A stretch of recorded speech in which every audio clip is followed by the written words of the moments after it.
찬양의 가사 중에 그런 내용이네요. 나의 하나님, 나의 하나님, 내가 그 받은 그 사랑으로, 그죠? 그 사랑 전하게 해주세요. 이게 나의 하나님, 나의 하나님 이렇게 하는 게 막 울부짖는 것 같아요, 그죠? 찬양의 그 음도 나의 하나님 막 이러는데 그죠? 나의 하나님, 우리 좀 그런 간절한 신앙이 좀 있었으면 좋겠어요. 우리 다 사랑 받았잖아요. 그 사랑으로 우리 살았잖아요. 살고 있잖아요. 그죠? 그 사랑 받은 것으로 내가 받은 그 사랑, 내가 받은 그 은혜 나누며 살아갔으면 좋겠습니다. 근데 여기 찬양의 강조점은 거기에 있는 것 같아요. 날마다 승리하노라. 네, 그렇죠. 예수 그리스도의 이름에 능력이 있습니다. 예수 그리스도께서 우리를 이기게 하십니다. 왜요? 예수님께서 이미 승리하셨어요. 예수님께서 이미 선포하셨어요. 우리는 이길 수밖에 없는 존재인 줄로 믿으시기 바랍니다. 날마다 그렇게 사랑을 선포하고 사랑을 나누고 그 다음에 승리를 선포하고 나아가는 저와 여러분 됐으면 좋겠습니다. 우리 잠깐 기도하겠습니다. 참주연 하나님 감사합니다. 이 부족한 자를 이 체리힐 제일교회 이 거룩한 강단 위에 세우시고 부족한 종의 입술로 하나님의 말씀을 대언케 해주시니 하나님 감사를 드립니다. 하나님 이 시간 하나님의 말씀을 증거할 때 이 부족한 종은 뒤로 숨기시고 이제 하나님의 영광만 드러나게 하여 주시옵소서. 하나님의 온전한 뜻만 나타나게 하여 주시옵소서. 하나님 우리가 정말로 그리스도의 흔적을 가지고 살아가기를 원합니다. 하나님 우리가 정말로 때로는 삶에 지치고 어렵고 환난과 고통에 당한다 할지라도 그것을 은혜로 하나님을 승화시키며 그것을 우리의 삶의 흔적으로 만들어 살아가게 되기를 원합니다. 그 믿음의 고백이 이 시간 함께 하기를 간절히 원하오니 주님 우리에게 은혜 베풀어 주시옵소서. 감사를 드리며 귀하신 우리 구주 예수님 이름으로 기도합니다. 아멘.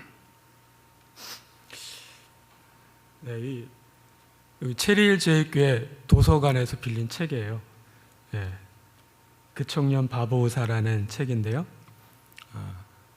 좀 오래된 책이죠. 네, 오래된 책이에요. 저도 예전에 아주 오래전에 거의 10년도 넘었죠. 그 전에부터 알고 있었던 책이고, 근데 아주 이렇게 막 읽지는 못하다가 한번 읽어보고 싶어가지고 갖고 와서 이렇게 몇 장 읽었어요. 많이도 못 읽고. 근데 이 책 제목이 그 청년 바보 의사예요. 그 청년 바보 의사. 여러분 의사인데 바보랍니다. 바보. 여러분도 잘 아시겠지만 여러분 의사가 되려면 어떻게 해야 되죠? 공부를 잘해야 돼요. 그죠? 공부를 그냥 잘하는 게 아니라 무지무지 잘해야 돼요. 그 학교에 그죠? 거의 전교 1등 이런 아이들이 모여가지고 가는 대학이 특히 한국에서는 의과대학이죠. 공부를 엄청 잘해야 되는데 그 의사가 바보 의사래요. 바보 의사. 왜 그랬는지 이 책에 대해서 쓴 글을 제가 좀 찾아봤습니다. 제가 읽어드릴게요. 이 글이 이랬습니다. 한 청년 의사의 장례식장에 4,000명의 사람들이 몰려들었습니다. 이 중에는 동료, 선후배뿐만 아니라 환자들과 환자들의 가족들, 병원 청소하는 분, 식당 아주머니, 침대 미는 도우미도 있었습니다. 암 투병 중에 남편을 간호하느라 몸도 마음도 지쳐 있었는데 그 청년 의사가 다가와 성경책 한 권과 찬양 테이프를 전해주고 갔습니다. 밤새 찬양을 듣고 성경책을 읽으며 얼마나 큰 위로와 힘을 얻었는지 정말 하나님께서 제게 보여내 주신 천사였습니다. 또 다른 증언이에요. 병원 매장 앞에서 오랫동안 구두를 닦아왔는데 제게 항상 허리를 굽혀 공손하게 인사하는 의사는 그 청년이 평생 처음이었습니다. 그 겸손한 모습에 예수 믿는 사람들을 다시 보게 되었습니다. 암투병을 하는 환자에게는 찬송가 테이프를, 환자를 돌보는 가족에게는 책을, 병원에 근무하는 동료 의사, 간호사, 물리치료사, 방사선 기사, 환자들의 침대를 옮기는 분들, 구두 닦기 아저씨와 매점 아주머니에게까지 그 청년은 겸손하고 따뜻한 선물을 주는 의사였습니다. 돈이 없는 조선족 할아버지에게는 검사비를 대신 내주고 백혈병에 걸린 소녀의 생일에는 집까지 찾아가 생일을 축하해주고, 다 이 책에 기록되어 있는 내용입니다. 하반신을 못 쓰는 청년을 차로 콘서트장까지 동행해주고, 집에만 누워있는 어린 환자에게는 직접 찾아가 책을 읽어줬습니다. 그런 그가 군의관으로 복무하던 중 유행성 출혈열에 감염돼 2006년 1월 5일 하나님의 부르심을 받았습니다. 33세, 아주 짧은 생이었습니다. 하지만 그의 삶의 영향력은 짧지 않았습니다. 또 증언입니다. 이건 김동원 목사님 페이스북에서 갖고 온 글을 이분이 쓰셨나 봐요. 의대 교수님으로부터 놀라운 이야기를 들을 수 있었어요. 해마다 고대 의대에 시험을 보러 오는 학생들을 면접해 보면 그 청년 바보 의사를 읽고 의사가 되려고 응시했던 학생들이 많다는 거예요. 이분의 이름이 안수연이에요. 안수연 형제의 영락교회 스승인 김동우 목사는 그 말을 듣고는 수연이가 아직도 살았다고, 아직도 산 게 아니라 영원히 죽지 않았구나 하는 생각이 들었다고 자신의 페이스북에 글을 남겼습니다. 그 청년 바보 의사 한 사람이 남긴 영향력을 보십시오. 진심으로 사랑하며 산 크리스찬 한 사람의 삶의 향기는 이처럼 강합니다. 못다 나눈 사랑이 없도록 열심으로 사랑하며 산 이 청년은 진짜 크리스찬이었습니다. 이 고 안수원 형제가 사용한 싸이월드 아이디가 스티그마였다고 합니다. 이분이 살아계셨으면 저보다 좀 나이가 많아요. 저희 형님과 같은 좀 동년배시더라고요. 네, 33살에 아주 짧은 생활 살고 운명하셨어요. 되게 아이러니하죠. 이런 분이 예수님도 33세 돌아가셨잖아요. 같은 33세 돌아가셨어요.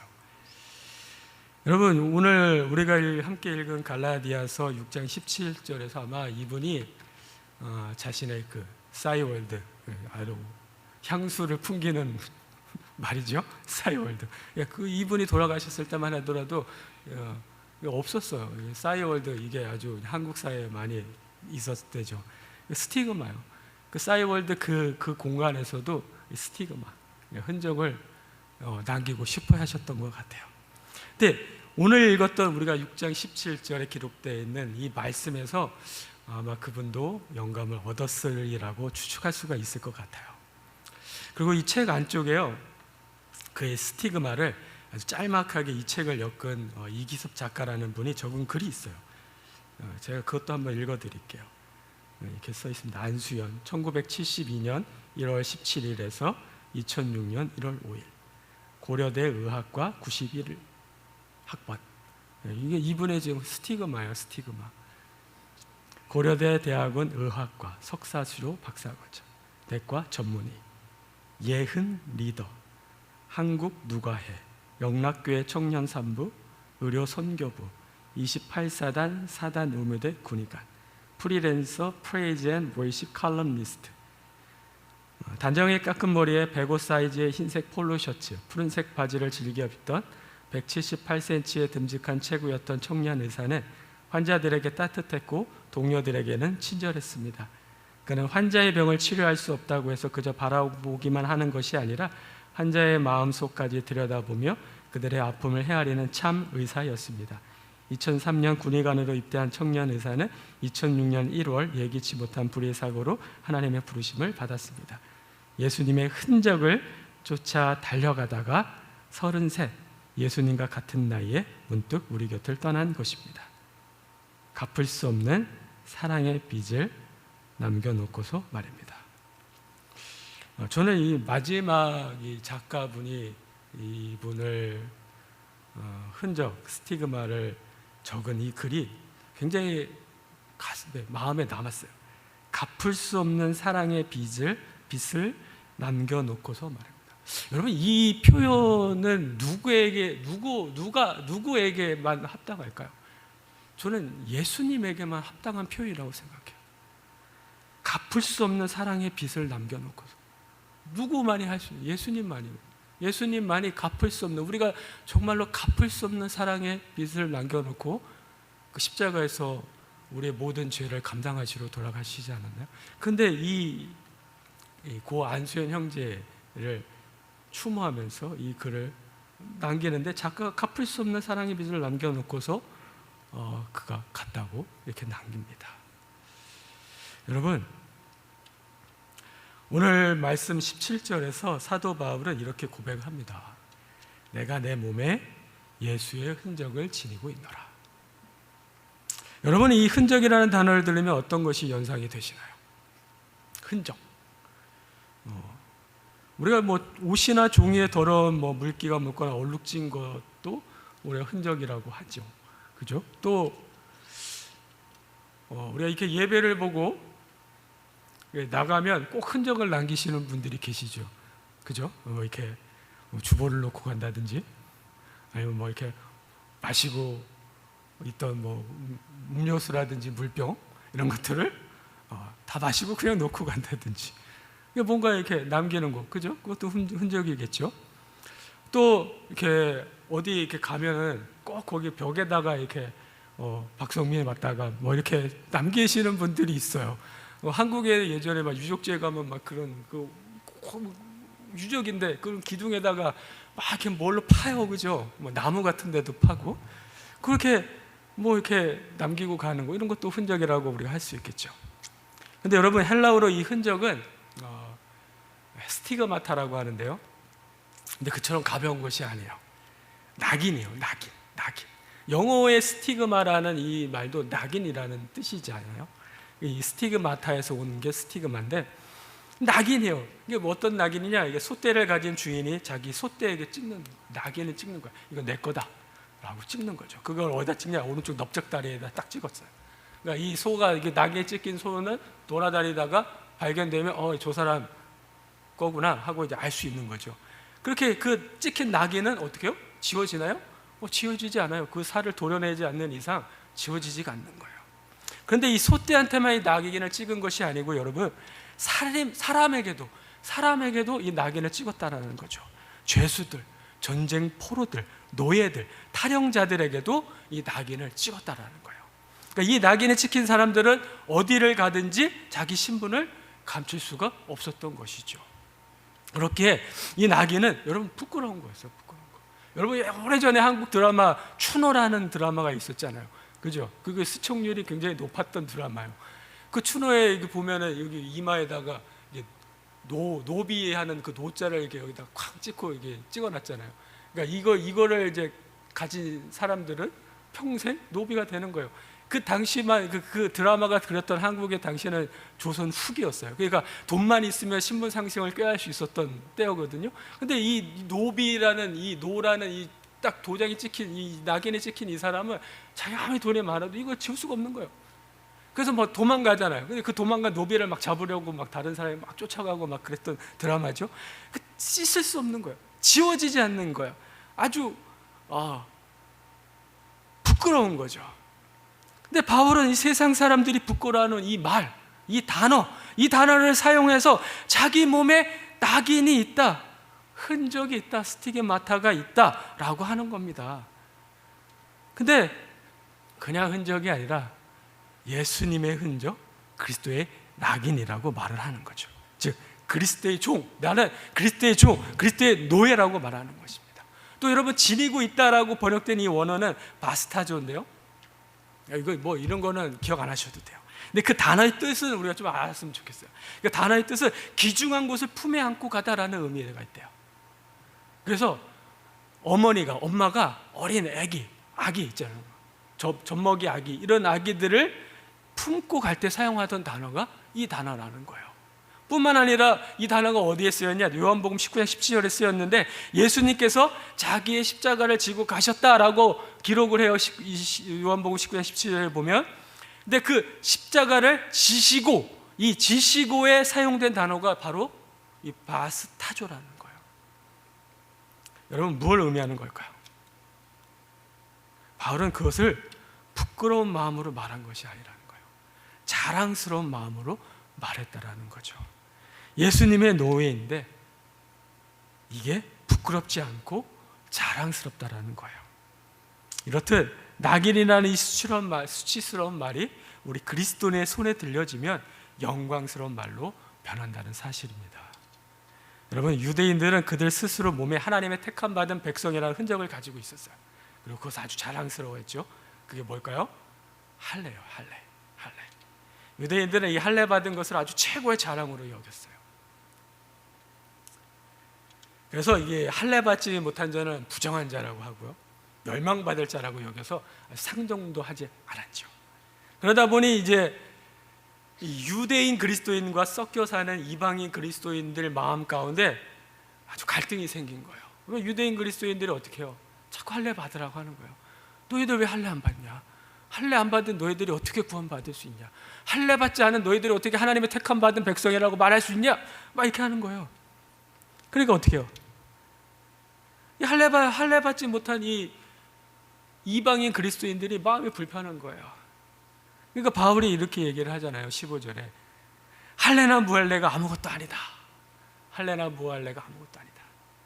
할례를 받든지 안 받든지 그것은 구원과는 아무 상관이 없다라는 거예요.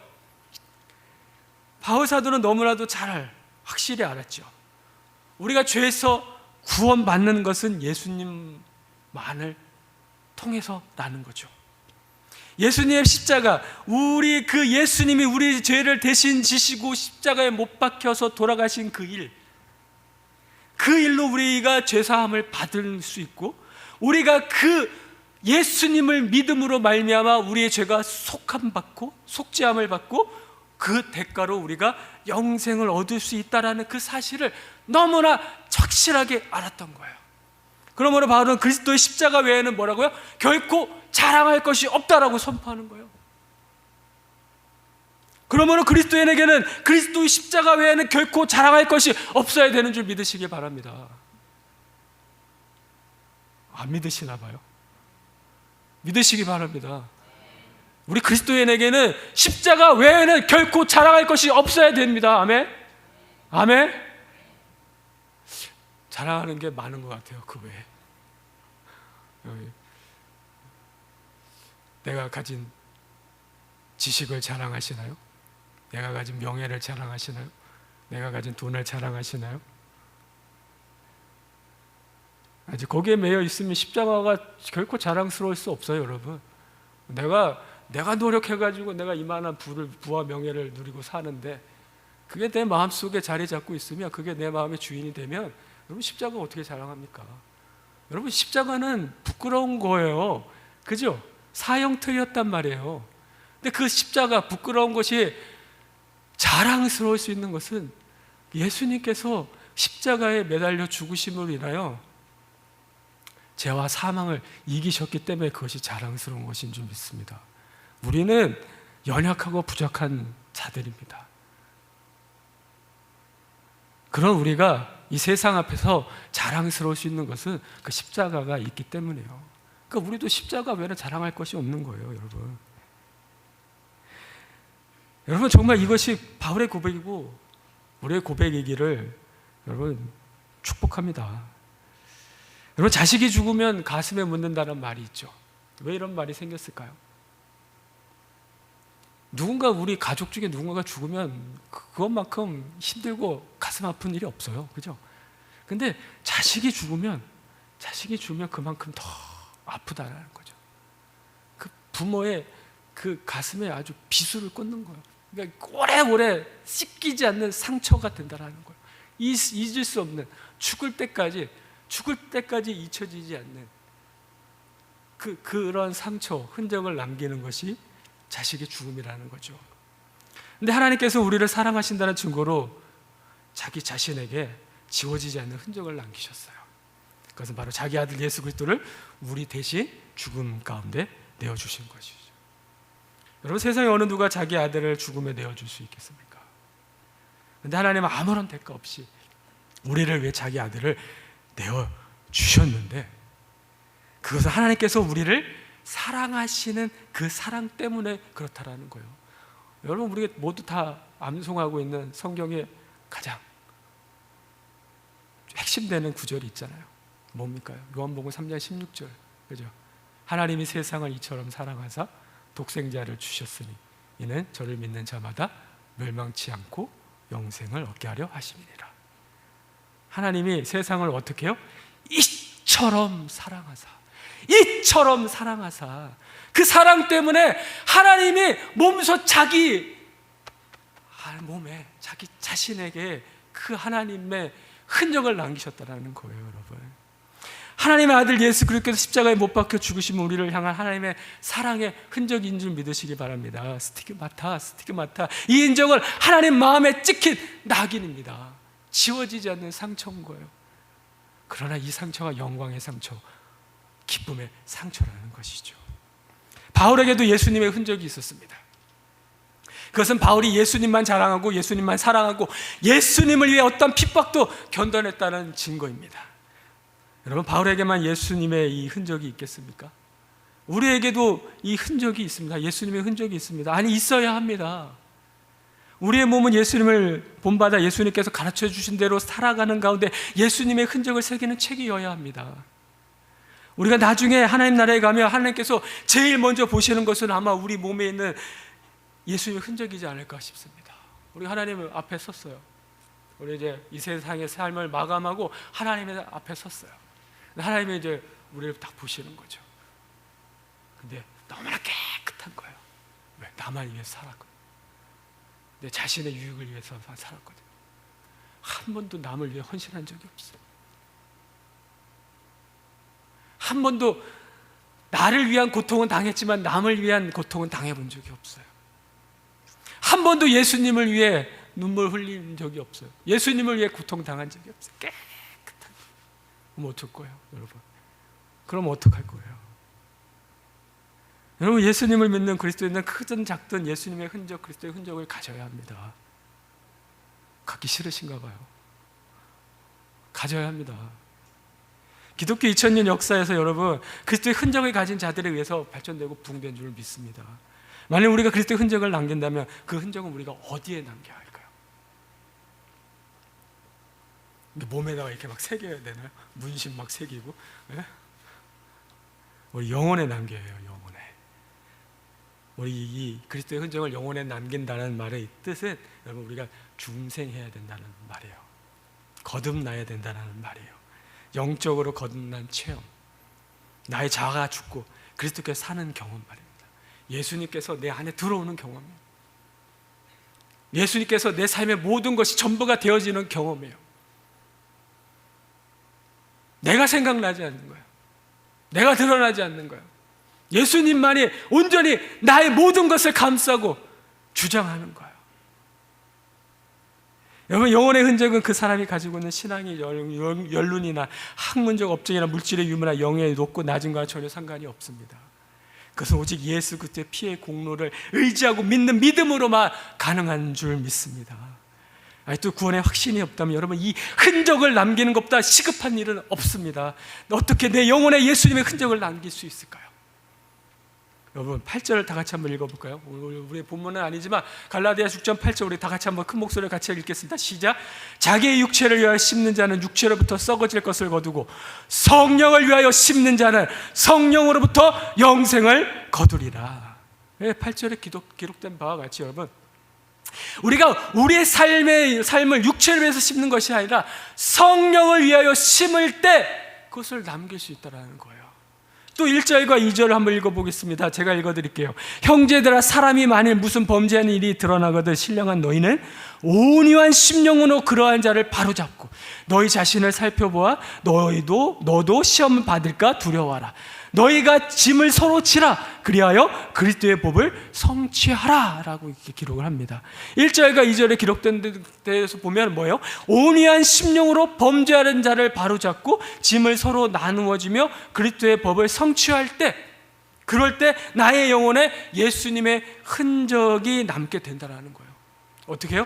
성령을 위하여 심을 때, 성령을 위해 심을 때 내 영혼에 예수 그리스도의 흔적이 남는다라는 거고요. 온유한 심령으로 범죄한 자를 바로 잡아. 그러니까 뭐 세상이 잘못된 것을 우리는 가서 고쳐야 되는 거예요. 세상이 지금 동성연애 일어나가지고 이렇게 멸망의 길을 가고 있는데 우리가 눈 감고 가만히 있는 것이 아니라 가서 예수 그리스도의 바른 복음을, 성경에 가르치는 바른 복음을 전해야 된다라는 거예요.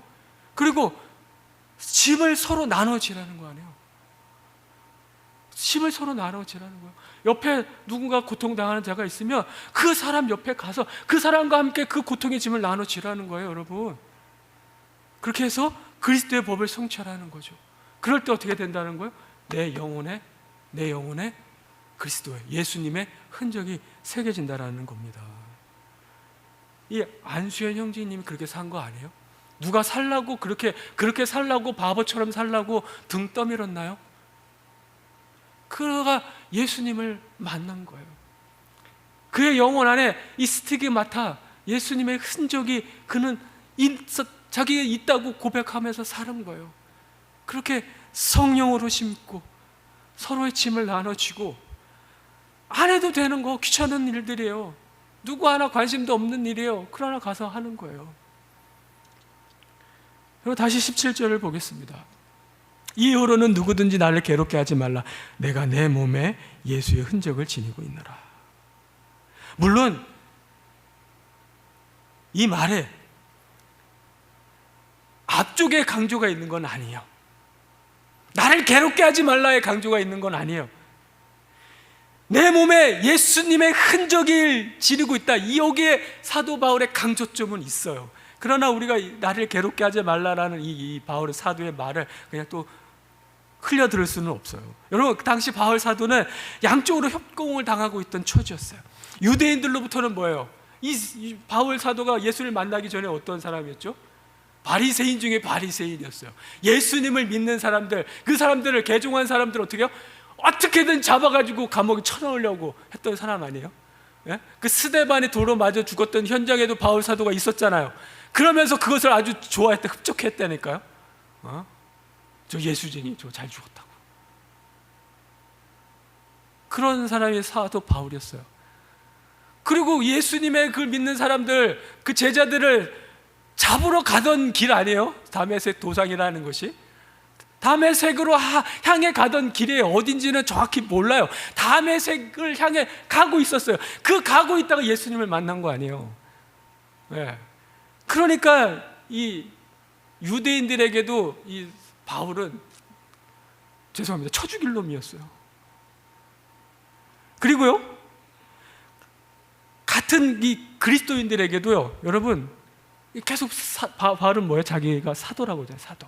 나 사도됨 바울은. 그죠? 그러니까 이 바울의 사도됨에 대해서 자꾸 걸었어요. 바울은 예수님 직접 만난 그 예수님의 제자들, 11 제자들 같은 사도는 아니었잖아요.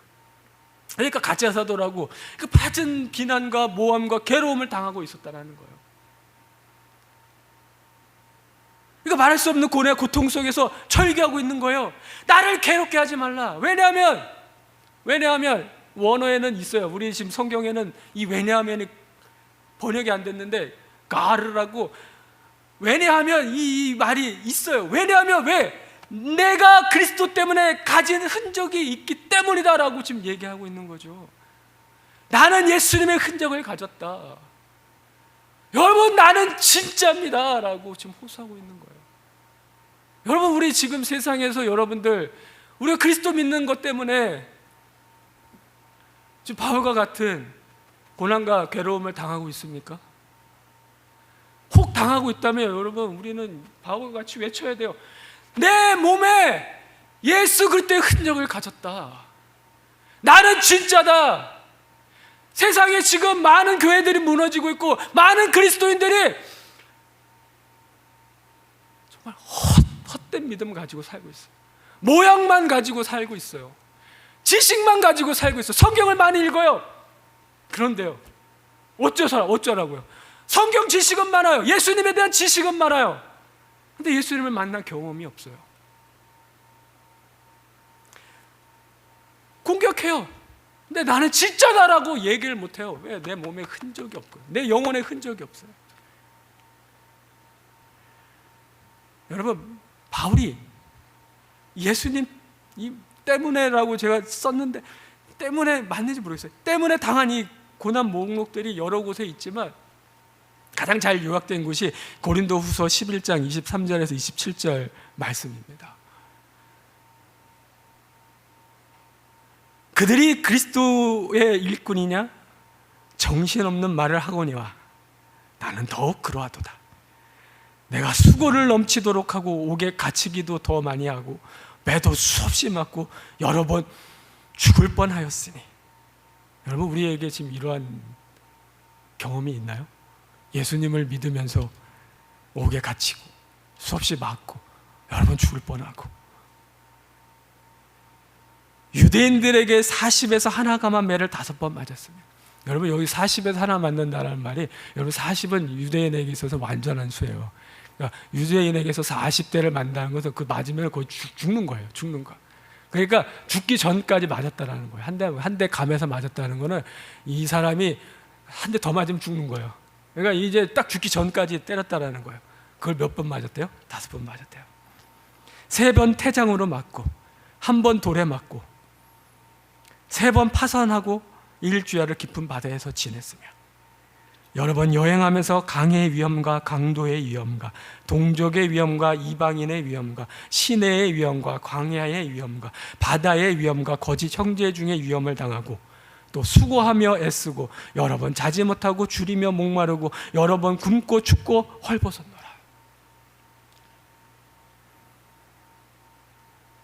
이게 전부 다는 아니겠지만, 여러분, 이것이 바울이 말하는 예수님의 흔적이 아닐까 생각합니다. 여러분, 여러분에게는 이런 흔적이 있습니까? 신앙생활의 가장 큰 비극과 불행은 여러분, 고통스러운 환경과 상황이 아니라 그 고통 속에서 하나님을 바라보지 못하는 것입니다. 고난 자체가 귀한 일은 아니지만 고난을 통하여 만나는 주님의 은혜는 여러분 최고의 은혜며 축복인 줄 믿으시기 바랍니다. 여러분, 우리가 이러한 경험을 해야 합니다. 이러한 경험을 해야 합니다. 고난 자체가 자랑은 아니지만 고난을 통하여 받는 그 은혜는 그리스도의 흔적이며 영광이 되는 줄 믿으시기를 축복합니다. 반대로 은혜 없는 고난, 주님 없는 광야는 비극의 현장이므로 여러분, 고난 자체를 즐기거나 자랑할 것이 아니라 고난을 통하여 만난 그 은혜와 성숙을 누리고 자랑하시기를 바랍니다. 이제 광야를 자신이 가려 하지 마시고요, 은혜로 가는 법을 배우시고 은혜로 사는 법을 알아가시기를 바랍니다. 내가 사는 광야는 힘든 곳이지만 은혜로 사는 광야는 신나는 곳인 줄 믿으시기 바랍니다. 내가 믿는 예수님은 여러분 어려워요. 내가 내 의지로 믿는 예수님은 어렵단 말이에요. 주일 예배도 나와야죠. 수요 예배도 나와야 되죠. 새벽 예배도 나와야죠. 뭐 또 가서 전도도 하라고 그러죠. 힘들어요. 힘들어요. 내가 하면 힘들어요. 내가 믿는 예수님은 힘들어요. 교회에서 그게 예수님 믿는 거라고 가르쳐 주잖아요. 왜 지금 이렇게 다 하고 계시는 분 계시나요? 몇 명이나 되시나요? 뭐 이거 여러분들을 이렇게 가책을 주려고 하는 말은 아니에요. 그러니까 내가 믿으면 어렵다라는 거예요. 내가 믿으면, 내가 하려고 하면 어렵다라는 거예요. 여러 가지 막 이게 조건과 상황을 막 살펴야 되고 막 머리를 막 굴려야지 할 수 있는 거예요. 그죠? 그러나 은혜로 믿는 예수님은 쉽고 즐겁다라는 거예요. 내 안에 그 예수님의 은혜가 찾아오면, 예수님이 내 안에 이렇게 오는 그 경험, 우리가 이제 이걸 인격적으로 만났다고 하는데 그 경험이 있으면 누가 가지 말라고 해도 가면 재밌고 즐거운 거예요. 그 수예배 나와가지고 찬양하며 막 하나님께 기도하고 목소리 높여 기도하고 그 말씀 듣고 말씀 배우는 것이 즐거운 거예요. 새벽마다 하나님을 만난다는 그 즐거움이 생기는 거예요. 어떤 목사님이 그러더라고요. 자기는 잠자리 들기 전에 너무 기대되고 흥분된대요. 자기가 하루 동안에 열심히 살았기 때문에도 하지만 새벽에 하나님을 묵상할 것을 생각하면서 기대되고 흥분된다고 그래요. 그 예수님을 만나면 우리가 그토록 힘들어하는 이 새벽 예배가 즐거워지는 거죠. 전도도 누가 가서 등 떠밀어서 막 전하라고 하지 않아도 가서 전하는 거예요. 우리 지금 여기 체리제일교회에서 많은 사역들 하고 있잖아요. 우리 한아름 가서도 전도 사역을 하고, 저기 캠덴에 가서도 노숙자들과 그 약물에 중독된 사람들 위해서 복음을 전하고, 또 켄싱턴에 나가서 그 사역들을 감당하고 있잖아요. 가서 하는 거예요. 가서 하는. 근데 그게 가서 하는데 그게 막 즐거운 거예요. 여러분 켄싱턴 사역 나가시는 분들의 간증을 한번 들어보세요. 그분들이 얼마나 즐거워하시는지. 뭐 그분들이 그게 그렇다고 해서 다 그렇다. 뭐 그 예수님을 막 만났다 뭐 그 증거라고 저는 말할 수는 없어요. 하지만 그 은혜로 예수님을 믿는 은혜로 하면 그 우리의 신앙생활과 그 모든 것들이 즐겁고 쉽다라는 거죠. 광야는 불기둥과 기름 기둥이 유일한 생존의 조건이었어요. 그죠? 고난 중에 있는 우리의 유일한 생존의 조건은 은혜뿐이라는 거예요. 곧 은혜를 입는 것이고 은혜 속에 사는 것입니다. 은혜 없는 삶은 그 어디나 감옥이지만 은혜 있는 광야는 그 어디나 하늘나라이며 하루하루가 축제의 날임이 틀림이 없다라는 겁니다. 좁은 길을 걸으며 항상 기뻐하는 것은 뭐라고요? 주님의 성령이 함께하기 때문이에요. 우리가 이제 결단 찬양으로 부를 거예요. 좁은 길을 걸으며 밤낮 기뻐하는 것, 주의 영이 함께함이라. 여러분 신앙생활은 즐거워야 돼요. 신앙생활은 기뻐야 돼요. 예수님 믿는 것이 여러분 기뻐야 돼요. 항상 기뻐하라. 쉬지 말고 기도하라. 범사에 감사하라. 여러분 신앙생활은 기쁜 거라니까요. 여러분 지금 오늘 예배 자리에 안 나오셨는데 여러분 기쁘세요? 기쁘세요? 여러분 지금 이 자리에 하나님이 임재하신 줄 믿으시기 바랍니다. 여러분들이 하나님이 이 자리에 임재하셔서 여러분들의 지금 예배하는 모습을 바라보고 계시다고요. 하나님 보고 계시다고요. 아멘이십니까? 여러분 기쁘세요? 여러분 마음에 기쁨이 차고 넘치십니까? 하나님이 지금 여러분의 마음을 만지시고 계십니까? 그렇지 않은 분들이 좀 보여요. 오늘 이 고난을 은혜로 바꾸는 이 축복을 경험하시기를 바랍니다. 오늘날 교회와 성도들이 영향력이 없는 이유는 여러분 죽으려고 예수를 믿지 않고 살려고 믿기 때문이며 버리려고 믿지 않고 소유하려고 믿기 때문이고요. 섬기려고 믿지 않고 섬김을 받으려고 믿기 때문이고 베풀려고 믿지 않고 받으려고 믿기 때문이며 포기하려고 믿지 않고 더 많이 성취하려고 믿기 때문입니다. 예수님 때문에 손해본 흔적이 필요하고 예수님 때문에 고통당한 흔적이 필요하고 예수님 때문에 억울하고 할 말도 못하고 인내한 흔적이 필요하고 예수님 때문에 버림받고 핍박받은 흔적들이 필요합니다. 그것이 바울이 소유한 거룩한 스티그마타였으며 그것이 능력으로 나타난 줄 믿습니다. 스티그마타를 소유한 사람들이 예수님의 여러분들 전사들이라면 예수님에 관한 지식과 관습을 소유한 사람들은 병사들일 뿐입니다. 아까도 제가 잠깐 언급했지만 우리가 예수님을 아는 지식만 가지고는 이길 수가 없어요. 병사들은 여러분들 큰 장수가 나타나고 큰 그 생명의 위협이 나타나면 어떻게 해요? 뿔뿔이 흩어져요. 도망갑니다. 도망가요. 코로나의 그 위협 앞에 뿔뿔이 흩어진 병사 같은 우리 그리스도인들이 얼마나 많나요? 여러분 주님을 뜨겁게 사랑하던 흔적, 눈물로 기도하며 손들어 찬송하던 흔적, 가슴을 설레며 말씀에 춤을 추던 흔적, 원수를 사랑했던 흔적, 낮은 마음으로 섬겼던 흔적, 아까운 줄 모르고 나누었던 흔적을 확인하시고 다시 그대로 그것을 우리의 삶에 재현할 수 있게 되기를 축복합니다. 우리 모두 가슴에 손을 얹고 조용히 여러분 자문해 보시기 바랍니다. 혹시 내 영혼에 흔적이 남겨질까 봐, 내 육체가 곧 아플까 봐, 내 물질에 손해가 올까 봐, 내 시간이 도적질 당할까 봐 외면하지는 않았는지요? 우리 함께 내 영혼에 주님의 흔적 남기기를 원합니다. 그것을 자랑스러워 하시길 바랍니다. 그 엄마가 그 아기를 소중히 안고 가는 것처럼 내 몸에 새겨진, 내 영혼에 새겨진 그 흔적을 소중히 여기고 자랑스러워하며 살아가는 저 여러분 되기를 간절히 축원합니다. 그리고 우리가 사도 바울과 같이 예수님의 흔적을 자랑할 수 있기를 축복합니다. 기도하겠습니다. 하나님, 우리가 온전히 예수님의 십자가만을 자랑하기를 원합니다. 육체를 위해 심기보다는 성령을 위해 심고 나 자신을 위해 살기보다는 예수님의 뜻하신 바를 이루기 위해 살며 이 세상 가운데 내가 가진 지식이나 재물로 높아지려 하기보다는 낮은 자로 섬기며 사는 것을 더 기쁘게 여기는, 그래야 우리 몸과 영혼에 그리스도의 거룩한 흔적이 남게 하여 주시옵소서. 그 흔적을 자랑스럽게 여기며 살게 하여 주시옵소서. 그 흔적으로 인하여 우리의 신앙생활이 날마다 기쁘다고 고백하며 살게 하여 주시옵소서. 거룩하고 귀하신 분 우리 구주 예수님 이름으로 기도드립니다. 아멘.